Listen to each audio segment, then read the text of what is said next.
you can. But we do encourage you to go over to the Sim Center. Stephanie's very welcoming, and we love having visitors over there. So there is a room that is dedicated to Mary Awkard Fairfax. It is now open to the public. So I'm going to start sharing this now.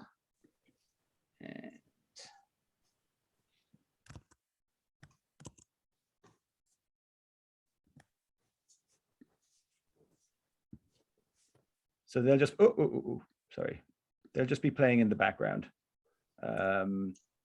Might be a little hard to read, but I'll also put the link in the chat.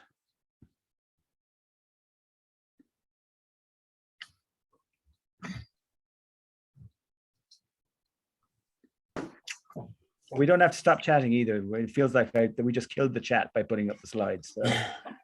Yeah.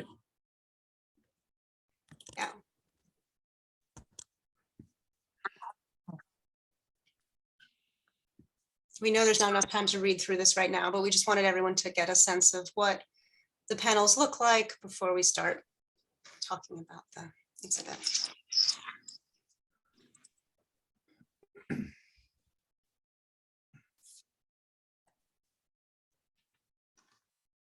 I just want to tell you too, what wonderful work you've been doing. This is so great, so great.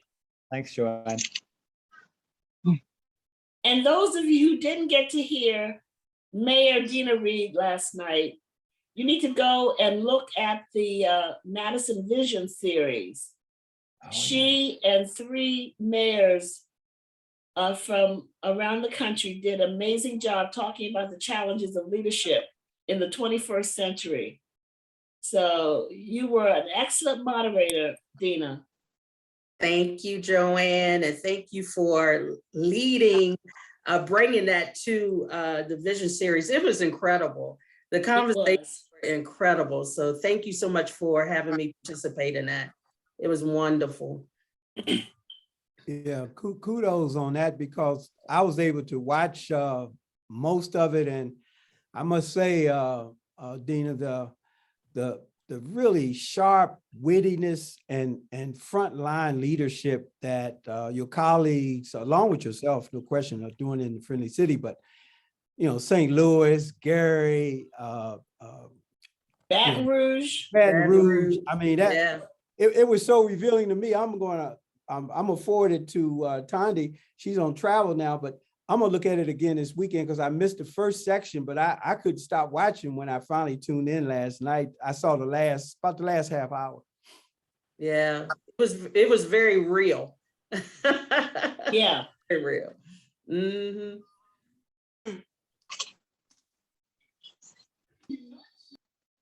Does anyone know this question in the chat? Is the event last night on YouTube? YouTube, yeah. YouTube and you could have gotten it on Facebook as well, but it will be on YouTube. Just put in Vision series. Oh, Madison Vision series. Yeah. Let's see if I can find the link.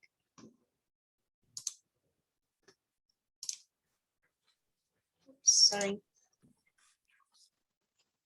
Welcome, everyone. We're just going to leave it another minute or two for more people to filter in, and then we'll get started. In the meantime, you're looking at images of the panels that are now available to view over at the Sim Center that celebrate the life and legacy of Mary Awkard Fairfax.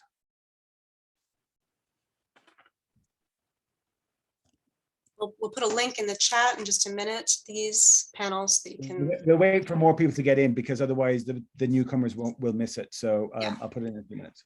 Yeah.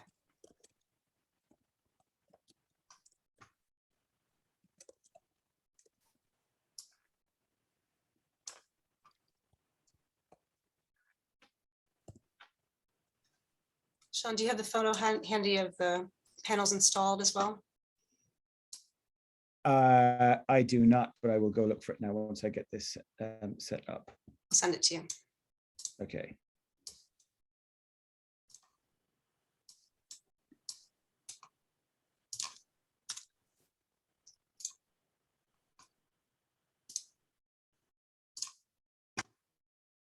Sorry, the text is a little bit blurry on them, but I'm sending over the YouTube that's got the YouTube file that's got the, you'll be able to see them on YouTube. But we do encourage you to go over to the Sim Center. Justin, it's 4:03. Do you want to get us started?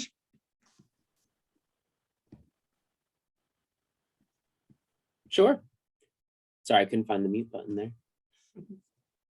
Okay, so everybody that's here, thank you for being here. My name is Justin Addis. I'm a graduate student at James Madison University, and I've had the honor of working on this project as a writer. I wrote the panels that are on the wall with the help of Dr. Molly Godfrey, Dr. Sean McCarthy, and I had the privilege of listening to some oral histories in which Ms. Fairfax talked about her life and interviewing people in the community that were super helpful, and working with Marianne, Mayor Reed, and Stephanie Howard. So this has been an awesome experience, and I'm really glad to have been a part of it. Thank you guys for attending the unveiling. So as Sean mentioned earlier, the panels are now available to look at if you go to the Sim Center, which they're awesome. You should definitely pay a visit if you can. And now that the panels have been rotated, I am going to hand over control of conversation here to the mayor of Harrisonburg, Deanna Reed, to officially open the exhibit.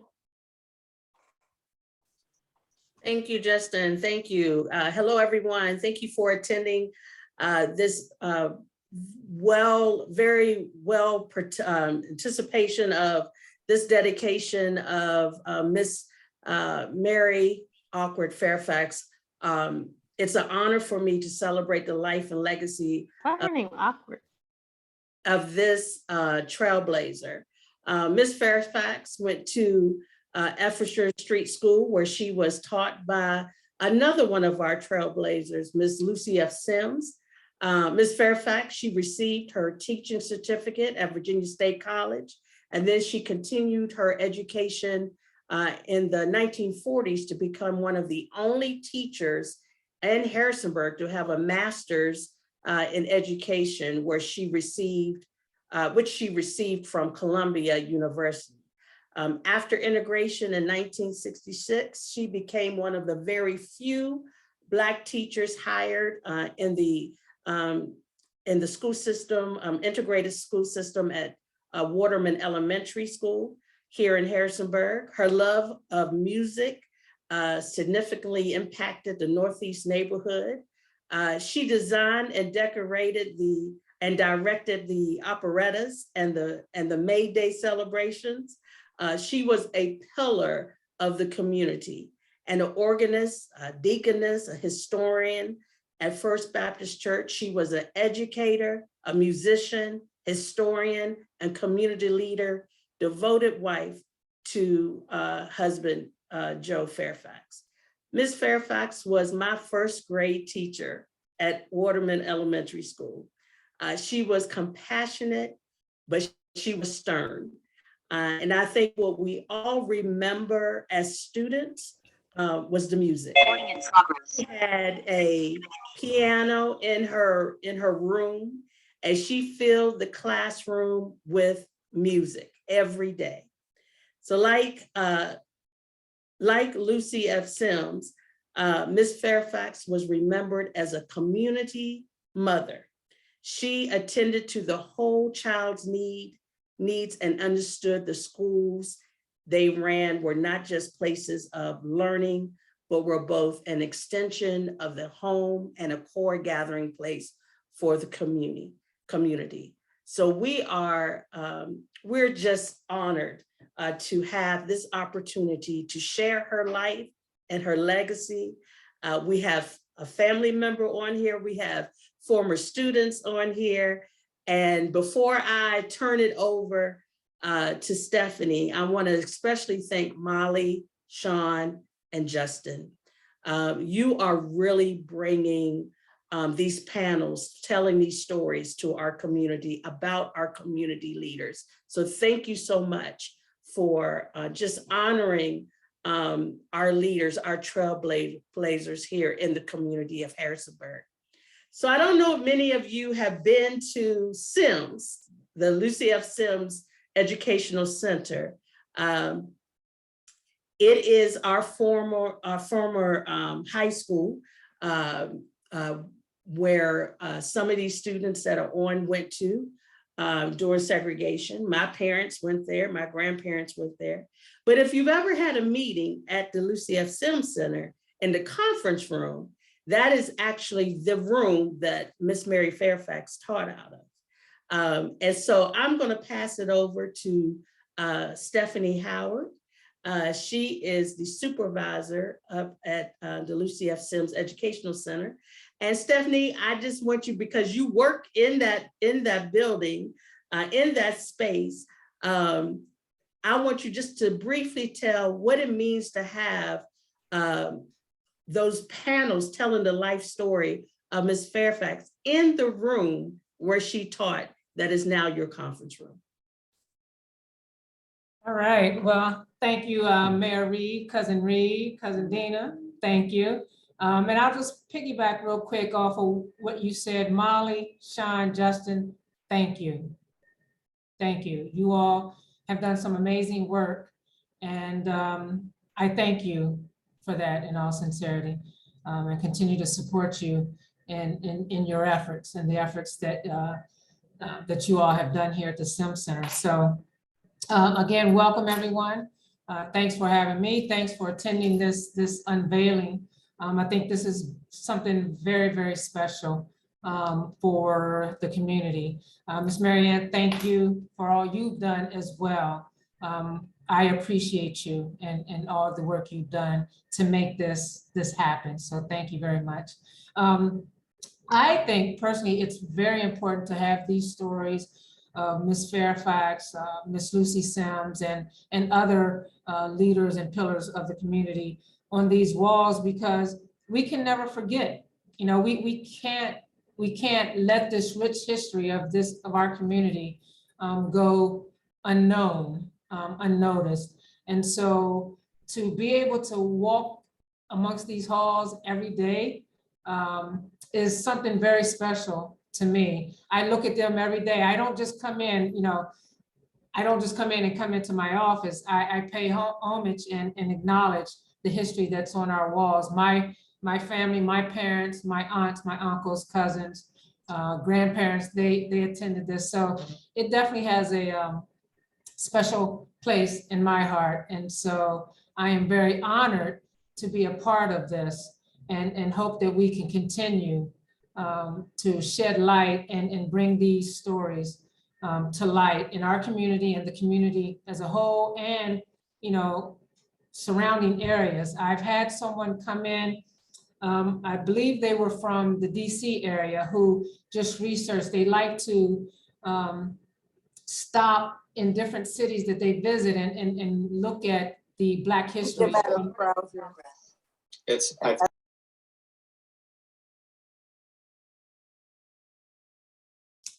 Stephanie, you're muted. Thank you.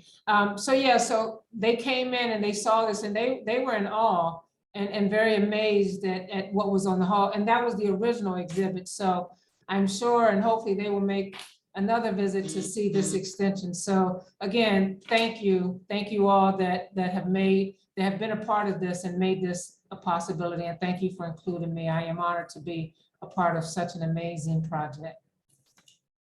So Stephanie, thank you so much. And Justin, thank you for allowing me to pass that over to Stephanie. But I'm going to pass it back to Justin, and I believe Molly and Sean are up next. And we definitely want to hear from you, because without you two and Justin, this would not have happened. And so again, thank you for caring about our community, caring about our trailblazers, and thank you for telling, as Stephanie says, bringing to life their stories on the walls of Sim School. Molly and Sean.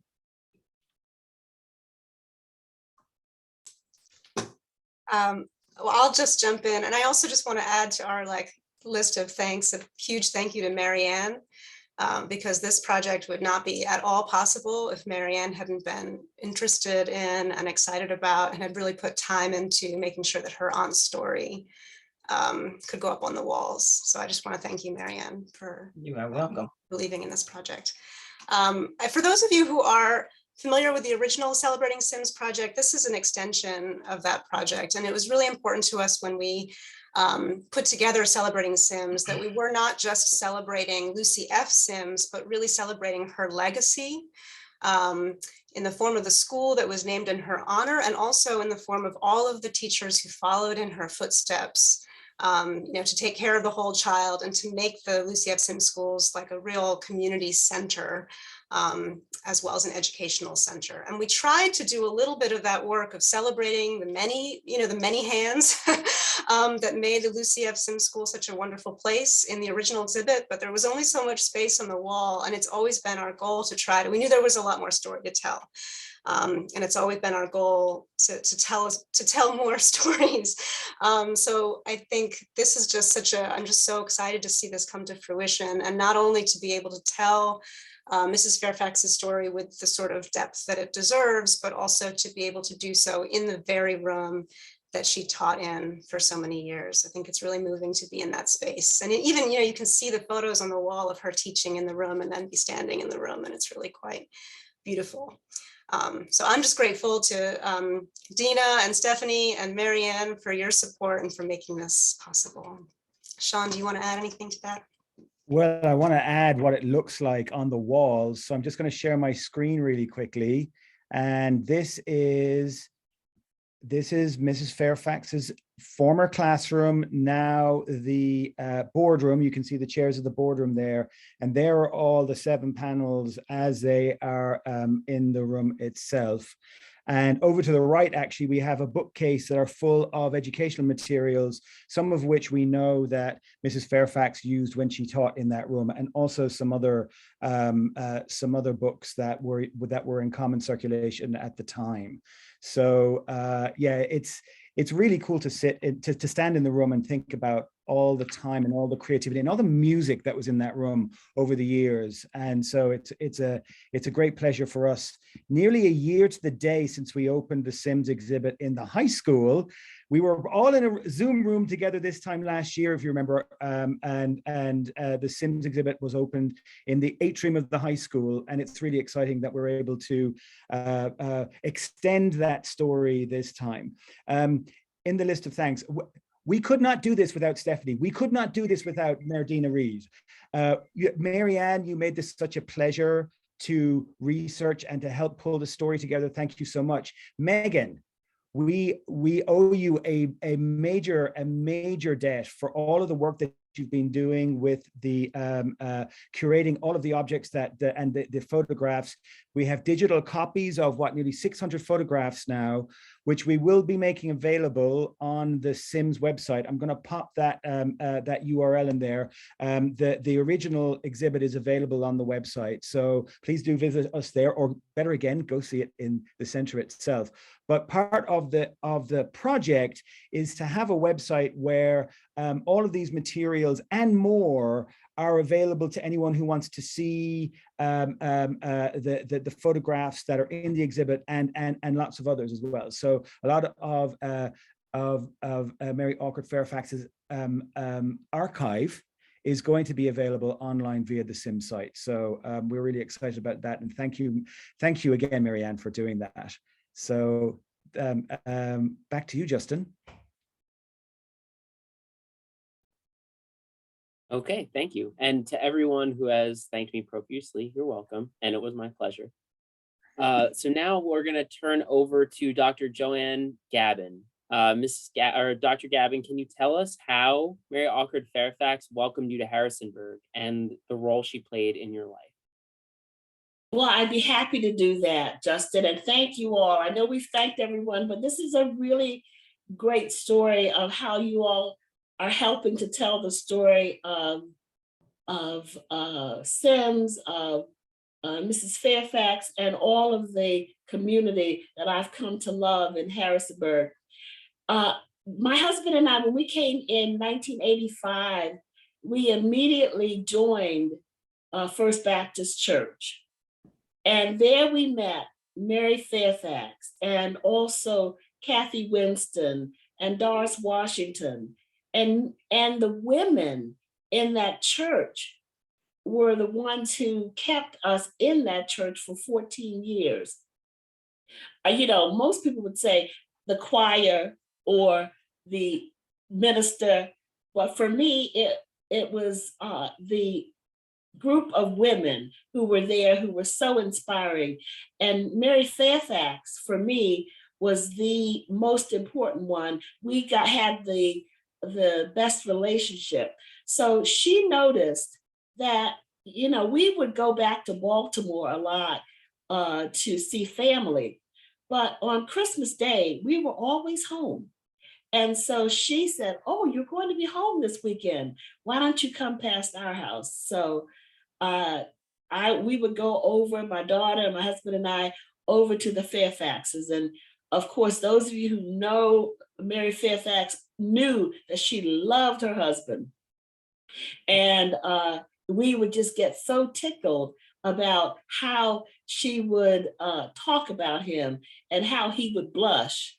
And so when she lost him, it was quite it was quite a blow for her and for her family. So it was after that time that we decided that we would go to her house and spend Christmas with her. And she would entice her over there with this apple cake. I hope her niece has the recipe. I still have the cake carrier that she gave me the last time she gave me that cake. So Marianne, I'm keeping that cake carrier because that's the one thing I have of Mrs. Fairfax.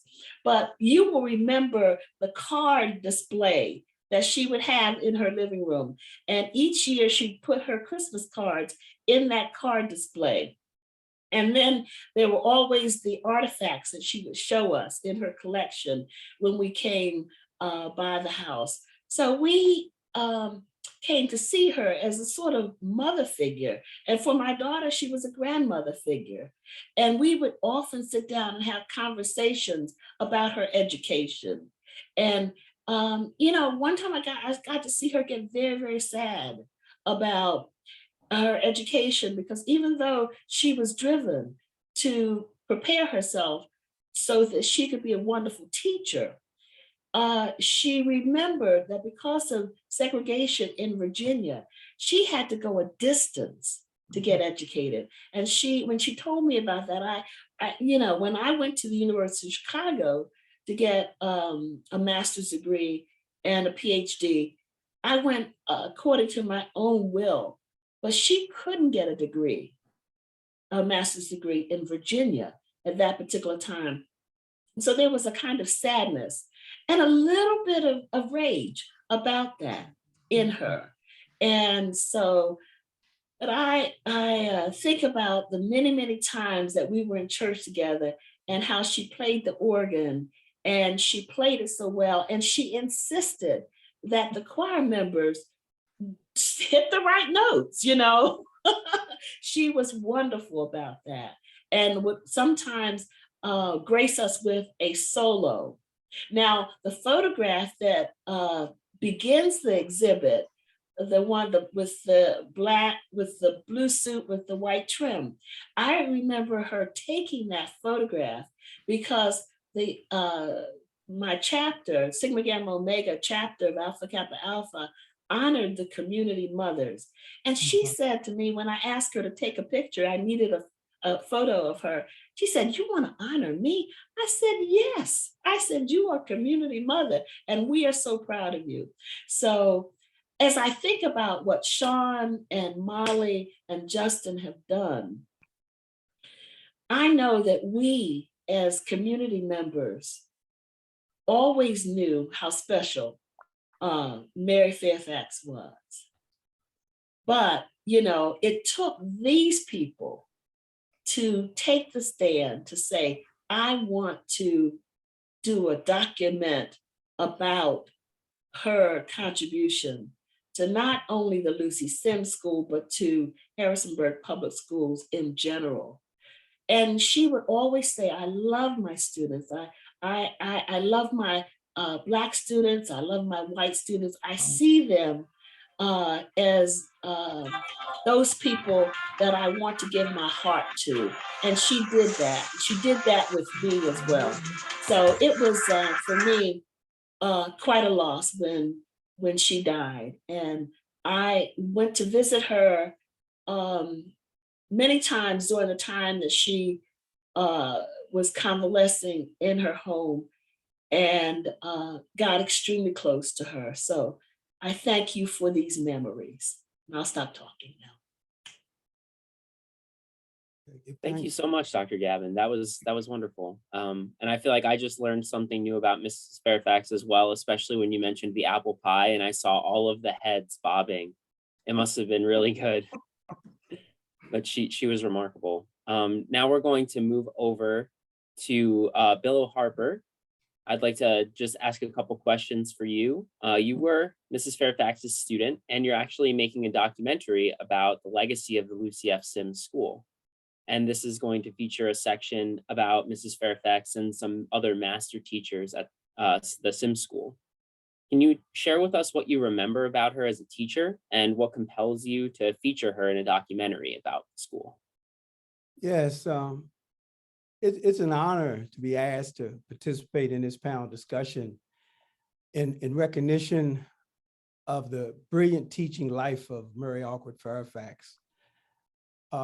Ms. Fairfax valued academic excellence of her students and also the collaborations with her teachers. And she was always about the school community of Newtown, as it was called back in the day. And this town, this area of the Northeast was a culture of respect, love, and compassion for teaching and learning. And all this was taking place during the 50s and the 60s when Jim Crow was still alive and was always challenging right to our right of education. Ms. Fairfax instilled in me the importance of following instruction of your teachers in the classroom.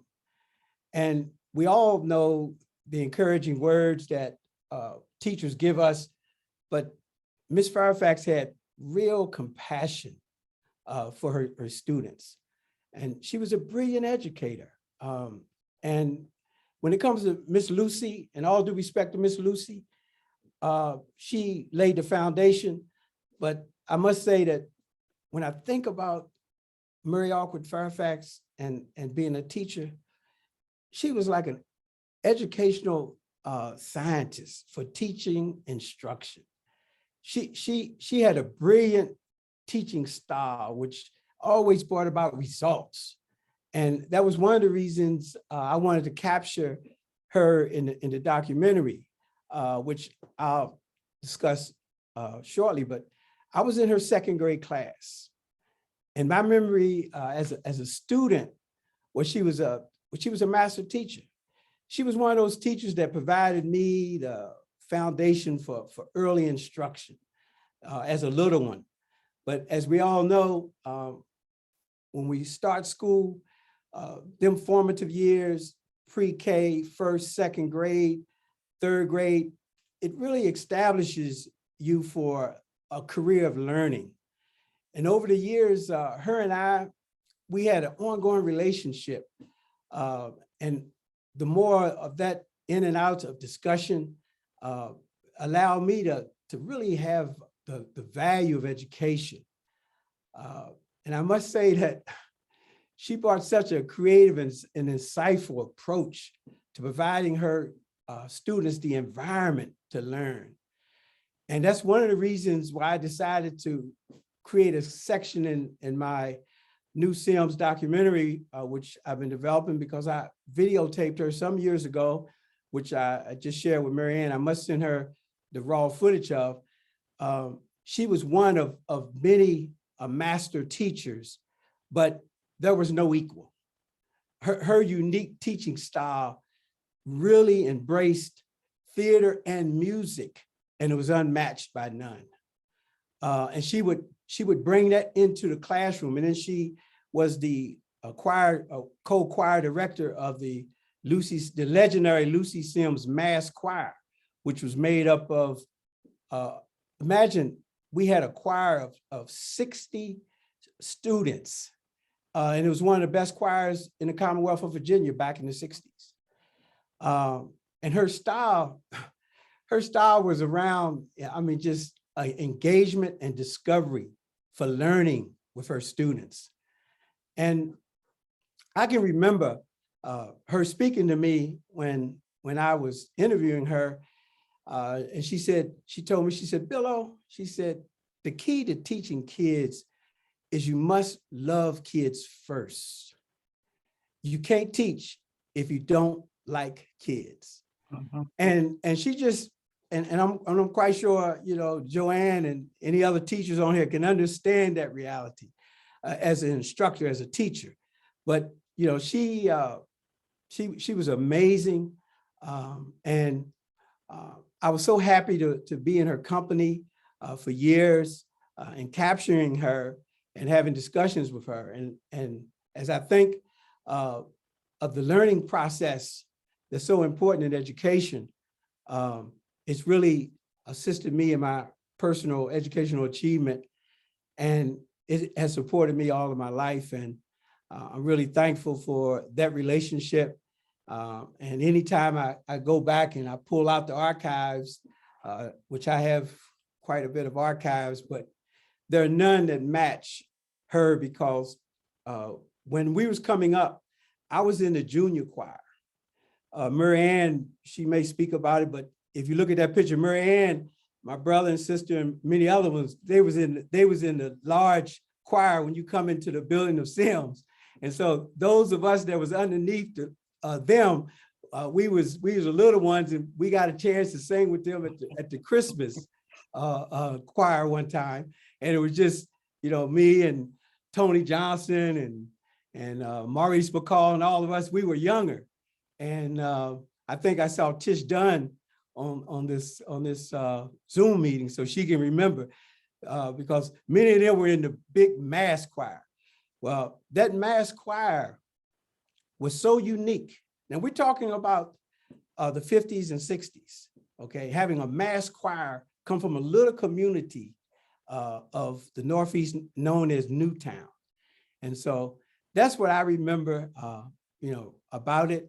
And I look forward to, as I'm, you know, developing this final stage of developing this documentary, I just think it's so important to show the strength and the insightful approach to teaching that followed in the legacy of the hard work of Lucy Sims.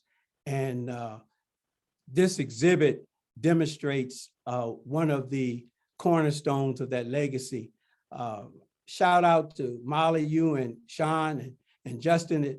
It was good to engage you, young man, as a graduate coming into our community and being able to take your skills and your interests and your passion to help tell this story. So to all of you, and Marianne, it's great to see you. And I'm really glad to be a part of this unveiling of Murray Awkard Fairfax's room.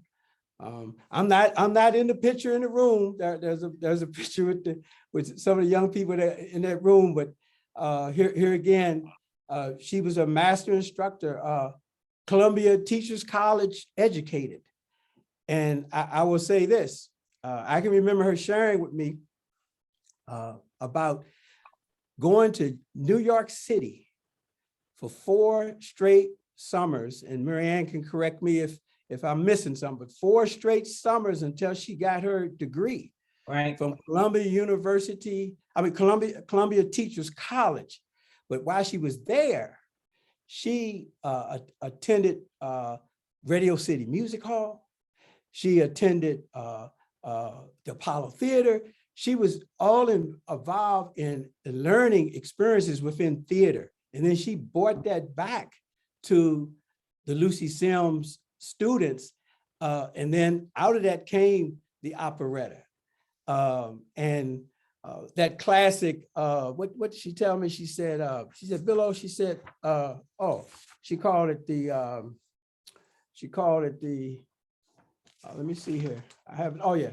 She called it the Pied Piper of Hamlet, you know, a children's fun musical. I mean, you know, how would we back in the 40s and 50s, how would we even conceive of this unless she went and experienced it? So I'm really glad to be a part of this, and thank you. Thank you so much, Billo, for that unique insight, and thank you for welcoming me into the community, and everyone who was so inviting and letting me use my skills to help tell this story. So now we are going to move over to Miss Mary Ann. We'd love to hear how you knew your aunt, Mrs. Fairfax. Can you tell us what was she like? Well, I was one of few children in the family that was lucky enough to grow up in Harrisonburg with my aunt. So she was my aunt, but she was also my godmother. And I grew up in the home with her. Of course, she taught me in second grade when I was in second grade classroom that I was not a niece, I was a student. So I had to adhere to the same rules and procedures as everyone else. She didn't make any exceptions for me being the niece. But going to her second love of music, one of the things that she used to share with me was the piano. She made sure that I had piano lessons. She bought me my own piano so that I would practice every day at a certain time, my lessons for the piano. And also her experiences in New York, as you mentioned, it gave her a love of musicals. And we had a special treat. She would take me to the theaters whenever the musicals came to Harrisonburg at that time. And we saw South Pacific and West Side Story and Oklahoma, all of the musicals she took me to. And to this day, I still remember some of the songs, some of the storylines. I passed it on to my son. He has that same gift and that love of music. So that was one of the things she gave to us as a family member. Also, her quest for education for excellence.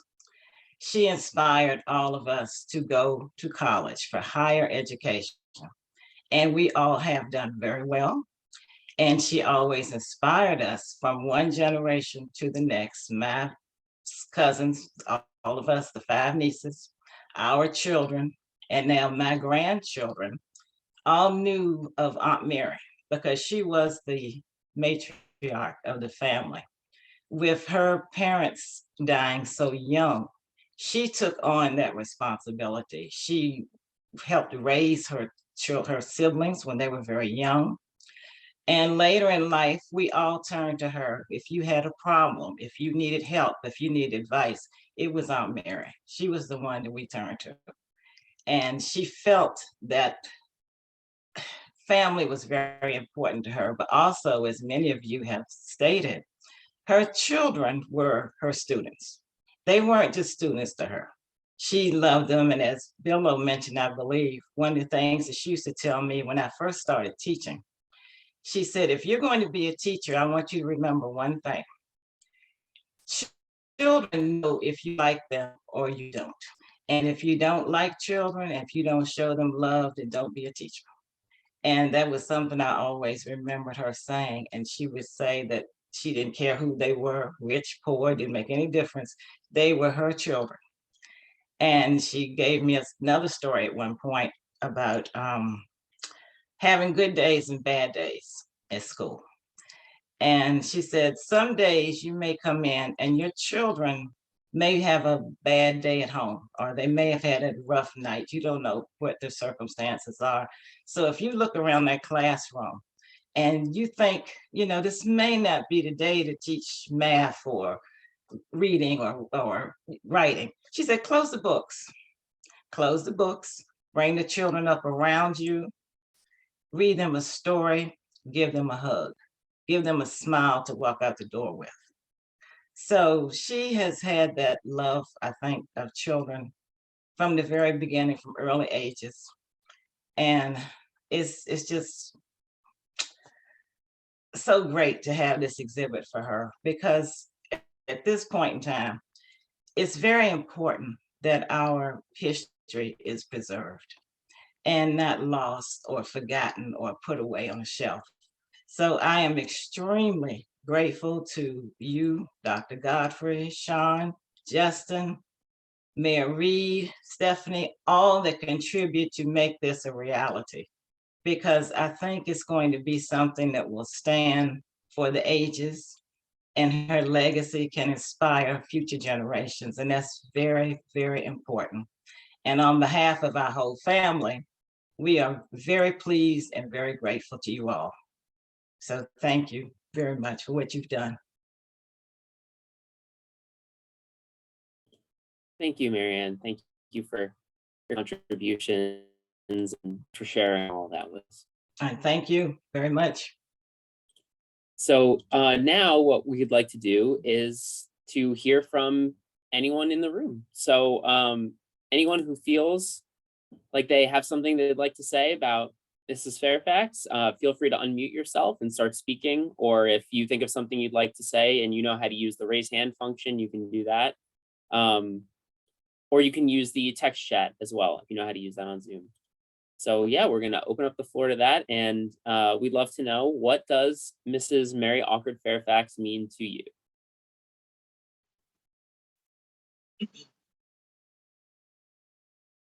Well, my name is Janet Harvey.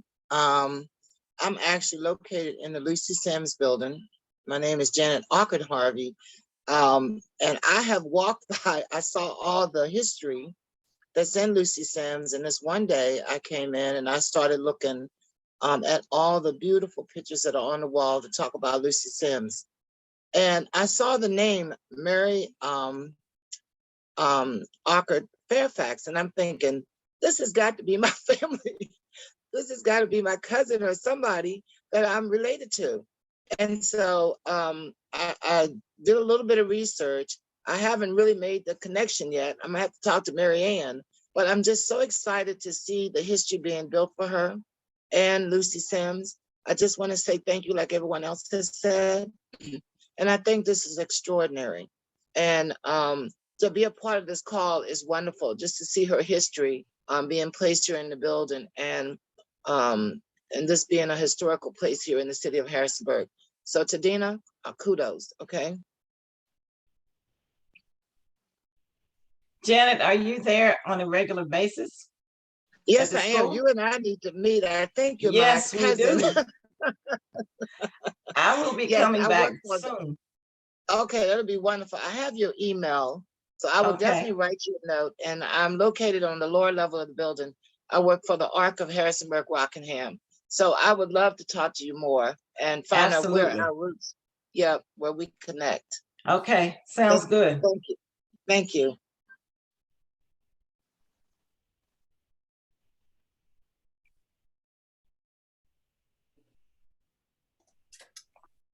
I got to work on digitizing this project. And so I got to see all of the materials archived. And during that, one of the things that stuck out the most to me, especially as Billo and Marianne have talked about who Mary was as a teacher, was the fact that in that scrapbook was all of these school photos of her students from over the years, with personalized letters from every single one of these students on the back of these pictures. They mailed them to her, and she kept every single one of them for generations and generations and generations from every school. And that, I think that really speaks to what Marianne and Billo were saying about her values as a teacher and how much she loved those students.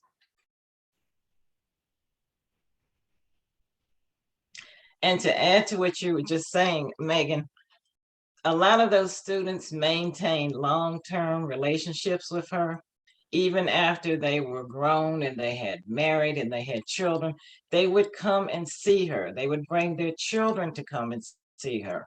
I know one couple in particular, Julia and Howard Taylor, faithfully came to see her every Christmas, and they brought their children to see her right up to the very end. And she would always call and say, "Oh, Howard and Julia came to see me today," and would put a big smile on her face.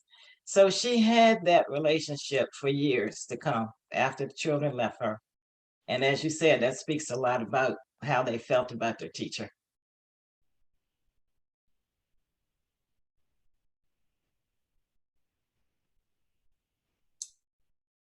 Does anyone else have a memory to share or a question for any of us? I will go. Thank Hello, you. y'all. This has been amazing. I'm just CNA Gavin, and I never referred to her as Mrs. Fairfax. She was always Sister Fairfax. She was my Sunday school teacher at First Baptist Church, and I got to know her very, very well on Sundays. And I'm so grateful to my mom and my dad for our trips over to her home, where she would just impart lessons to us. And even later on in life, when she was in a wheelchair, AKA her chariot, she ruled the roof, and she would point to things and we would go and reach for it for her. And she would open up books and just read from them for us. And, I remember whenever I hear bells, especially around the holidays, I remember her having synchronized bells on her banister, and they would be synchronized with the music that she would play. So it was one of those things where when I hear the bells, especially when I'm in Harrisonburg, I think about Sister Fairfax. And the last thing I'll say very quickly, my last trip, I had gone over to Roses in the Northeast community. And I was just, talking to the woman who was the cashier. And I said, did you know Sister Caddy Winston? And she said, yes, I remember her, who also played at First Baptist Church. But then some kind of way in our conversation, as she was checking me out, she indicated that she was taught by Mrs. Fairfax, but also Mrs. Lucy Sims. And I just found that fascinating because to me, Mrs. Fairfax, AKA Sister Fairfax, was a direct linkage into Sister Fairfax mentor, who was Lucy Sims. And it was not that long ago. So thank you all for bringing her back to my recollection. And I thank you for letting me share.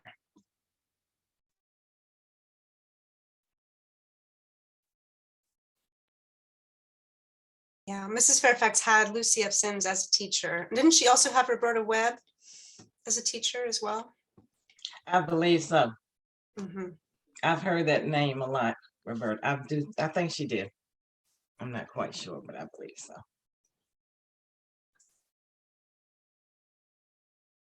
So anyone feel free to chime in if you think of anything you'd like to share about Ms. Fairfax, but something that seems to come up a lot that some people today have already mentioned is that she had a role as a community mother. She was more than just a teacher. She cared for the whole child. But if anyone can speak to maybe just something they remember about her and how she was a community mother and a caretaker outside the classroom.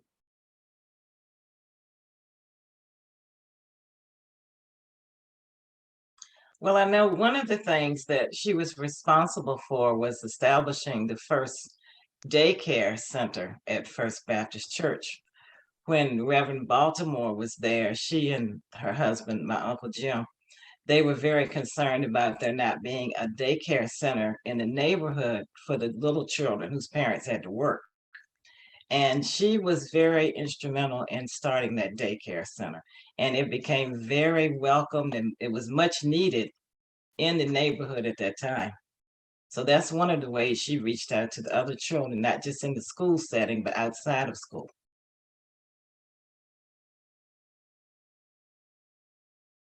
This also reminds me of a conversation that I had with Sister Fairfax. And Mayor Reed brought it up last night. It's so interesting that you said this last night. You said there are projects that you still have out there to do. And one was the swimming pool, maybe getting that back in the Northeast. But I said to Sister Fairfax one day, I said, why isn't there a beautiful fence, a stone fence around the cemetery? I said, it seems like it's so naked. And she said, you know what?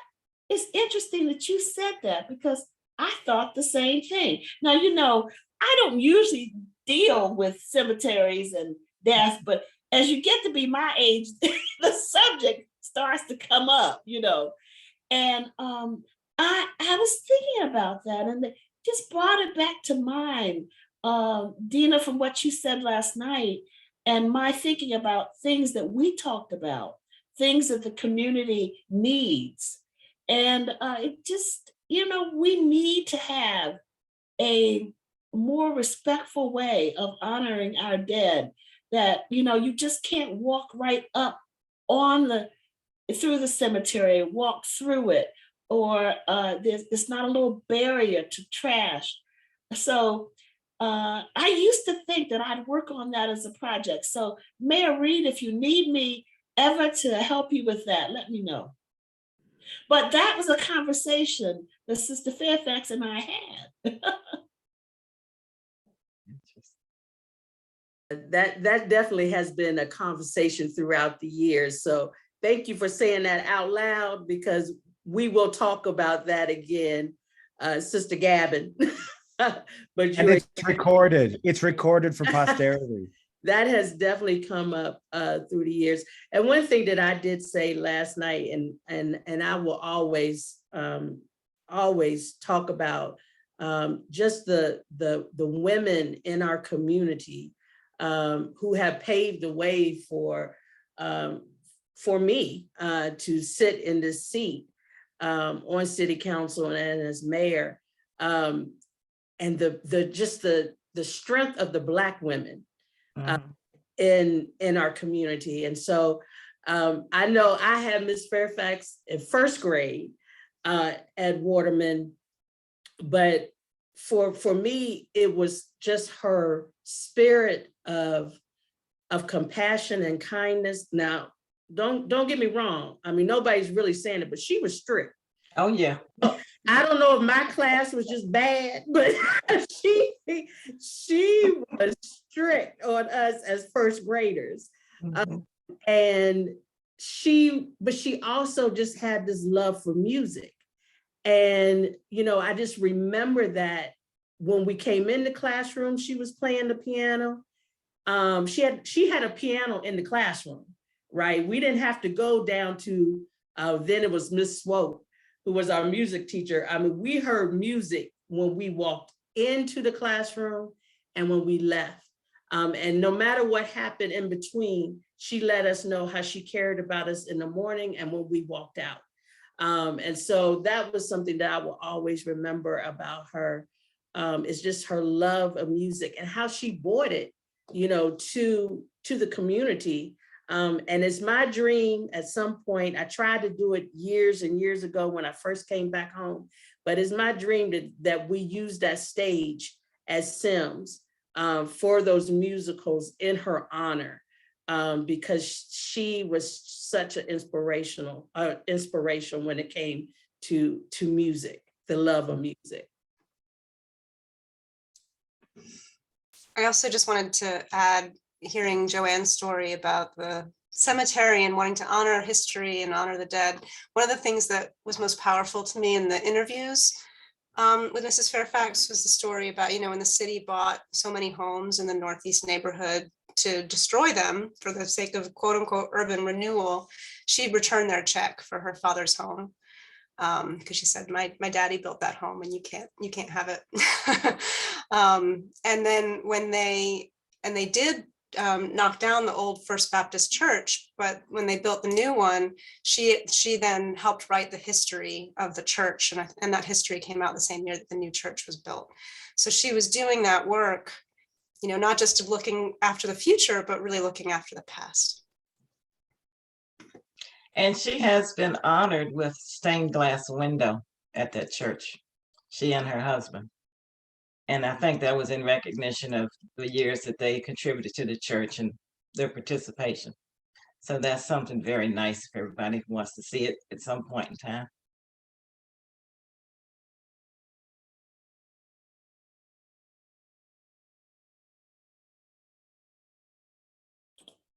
It's funny that you mentioned how strict she was, Mayor Reed. I was wondering if anyone was going to bring that up, because that is something I uncovered in my research and interviewing a lot of people, that, everyone is always sure to say, don't get me wrong, she was so kind, but she wasn't afraid to lay down the law. And one story in particular that always sticks out in my mind, and you'll see it on the panels if you go to the center, was that someone who had a rough time in her classroom when he was young brought, as Marianne said, brought his child to visit her and meet her. And he introduced her as, there's the lady who took my jacks. And so many years later, she remembered and said to him, that's because you couldn't keep them in your pocket. And that was like a perfect snapshot to me of someone who just wasn't afraid to lay it down, but wasn't unkind or unfair. I was wondering if anyone that had experiences with her as a teacher could remember a time when she had to be strict.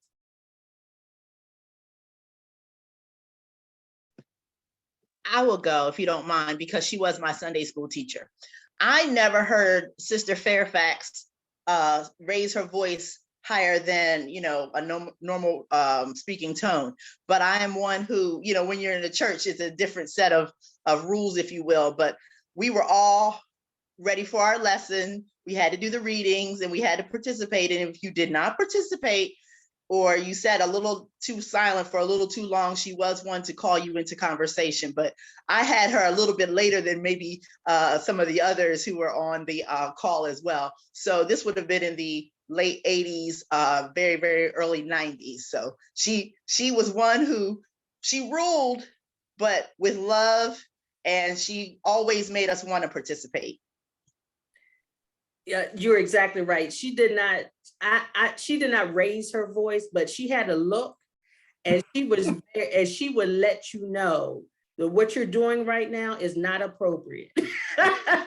So she never raised her voice, but you know, she just had a presence about her anyway. And for us as Black kids in her class, we knew, I mean, we lived in the neighborhood. We knew that she knew our parents, our grandparents. You know, and so back then you could discipline other people's children, right? Mm-hmm. That my mother or my grandmother had no problem with Miss Fairfax, Miss Blakey, Miss Tina, whoever it was who needed to discipline us. That's what they could do, and we knew that. But she never raised her voice, but she definitely had a look. Marianne, I'm sure you know what that look was. Yes, I do. I saw it many a day, or either I would hear the little words that would say, now hush up now. I would get that sometimes.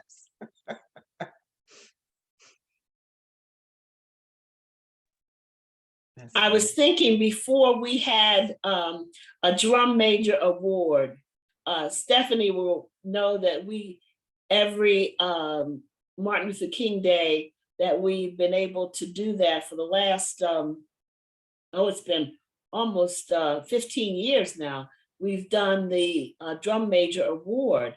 And the first recipient, Billo, of the Drum Major Award was your mother. Doris Harper Allen. But I was thinking about that photograph again. Sister Fairfax, and also Esther Niser's mother, and Jean Brewer from my church, older women. There were about 12 women in the community, a precursor to the Drum Major Award. We wanted to recognize those women who were so significant in the community. And so we looked at women in Harrisonburg and in Stanton. And I was so proud of the fact that Sister Fairfax said, "You want me?" And I said, "You're the first as far as I'm concerned." So Esther I think Esther's on this Zoom, may remember that we had her beautiful mother's photograph among the 12 women that we honored. So I'm happy to say that we recognize how special these women were a long, long time ago. And in terms of Joanne, what you're talking about, and you know, Dina, Mayor Reed mentioned it too, about the beauty and the strength of the women of the community. Miss Fairfax, when she came back with all that knowledge from New York in the theater, she has all these students at Sims, but where's the costumes? Well, Miss Fairfax had to come up with designing costumes and working with the parents in the community to make the costumes for the operetta, which was something to hear. And then as she shared with me, she says, well, Now, I would get started with the costumes, and then Mr. Eubanks, who was the director of the industrial arts in the school, he would build the staging. And then she said she had different teachers that used to have to watch her kids because she had to go out in order to get ready for May Day.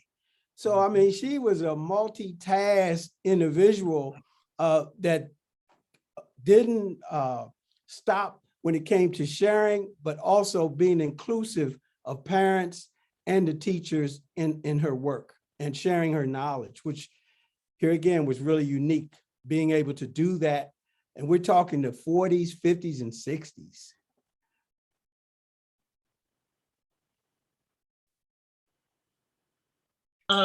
Somehow, Molly, you found a photograph of me sitting with Sister Fairfax and Sister Washington.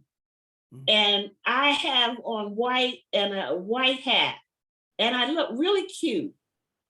It's in there.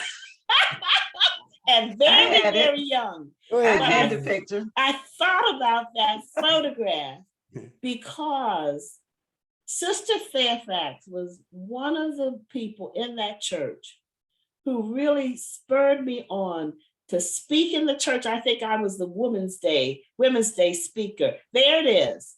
I was the Women's Day speaker, just as cute as I could be. Look at that hat. Joanne, look at you. Oh. But she was the one who said, oh no, you get up there, you talk, because you like to talk and we need to hear from you. So these women just kept me going.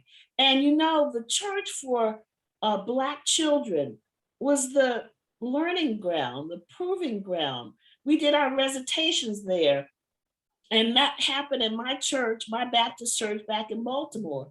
So I come to this community and I find the same loving support of these women who said, no, you can get up there, you can do this sermon, you can do this speech. And I haven't stopped talking since.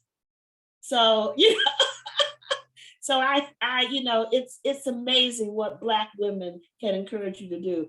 And, you know, there is something to this whole issue of integration. I'm glad that we don't have segregation. Don't get me wrong. I am so happy that that system changed. But we used to have all of these devoted Black teachers to ourselves. And they put in us what we needed to have our spine straight. And so she represents for me one of those women. And that's why I wanted always, if I could, to be around her. So, yeah.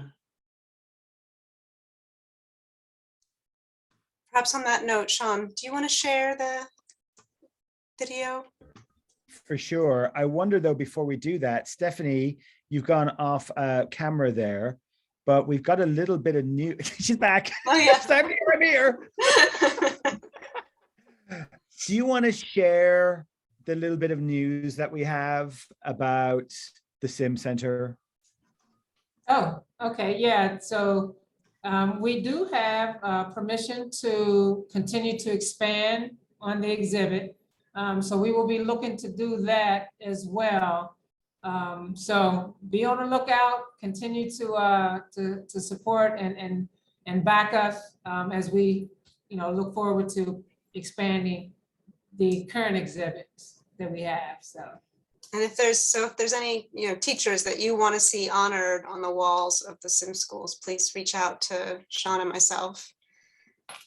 Barbara Blakey. Yeah, that's been, well, yeah, WMP Harris and Barbara Blakey are the names we keep hearing, but yeah. But we're excited to be able to continue the story so that hopefully we'll be in a room together the next time that we have an opening by Mayor Reed that will actually be in the space itself rather than on Zoom.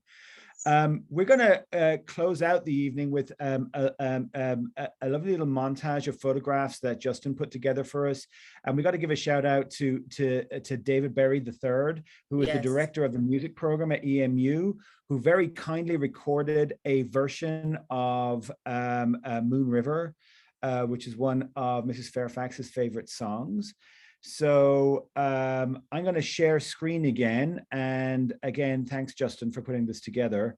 And it's going to kind of play us out. But if you have more comments, you know, there's do please offer up in the chat. But we, on behalf of everybody with Celebrating Sims, which is this room, it's everybody that it is a family. It is a network that gets these stories up in the walls.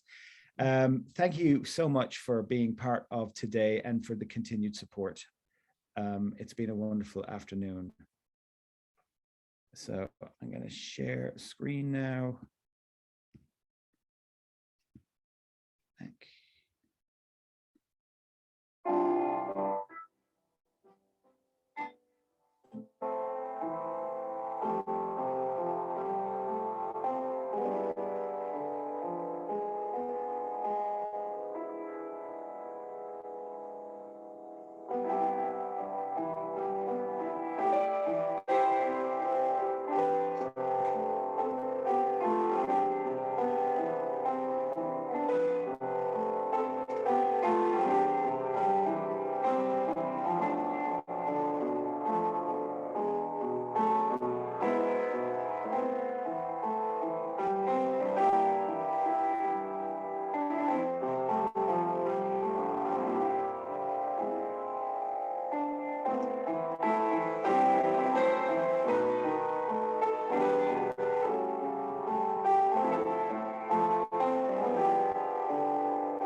There we go. Thank you, Justin, for putting that together. And thanks to David Berry. Thank you, Dina, for getting that organized. That was really fabulous to hear. That was beautiful. That was beautiful. That was so moving. This makes me remember how much I miss her. I will pop the link of that video in the chat because we have it up on YouTube. So if you'd like to just take a look at the photographs again, I'll get that to you right now.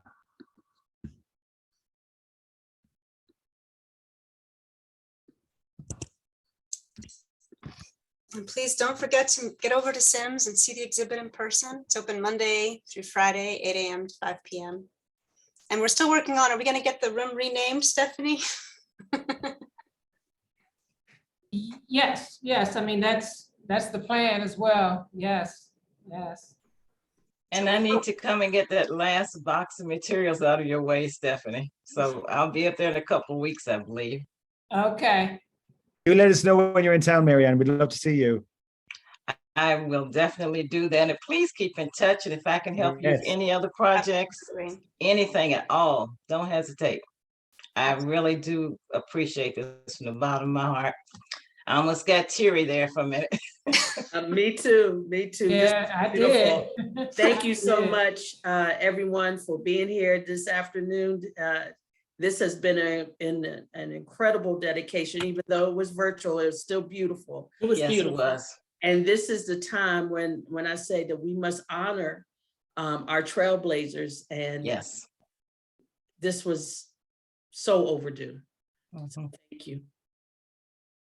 But at least now it is preserved and it will be there. And Yes. that's important, very important. All right. All right. Thank you Ms. so much. Molly. Thank you, everyone. Thank you so All much. right. Thank you, everyone. Thank you. Good to Bye. see Thank you. Marianne. Good to see you. Yes, you too. Thank you, everyone. Thank you. Thanks for joining us. Bye.